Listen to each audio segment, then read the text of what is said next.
Hey, what's up, YouTube? DIY guy here, and today I'm going to show you how to reset the oil change or the maintenance reminder light on a 2009 Toyota Rav4 Limited, and this one does have the Smartkey system. So this procedure is a little bit different than the other key, and I'm going to walk you through the steps on that. All right, so the first thing we're going to do is make sure that the accessories, you don't want to start the car, but just make sure all the lights are on here. And reset your trip odometer so that is on A. You can see there that we're on trip odometer A. Then we want to turn this off.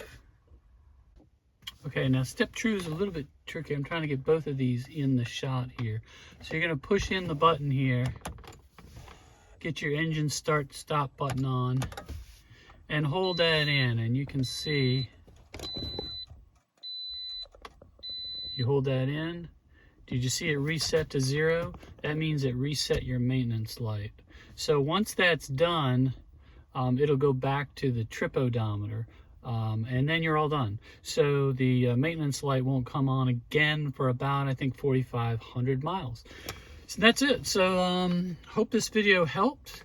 If it did, please like and share the video, and subscribe to my channel, and let me know if you have any questions in the comments. Thanks.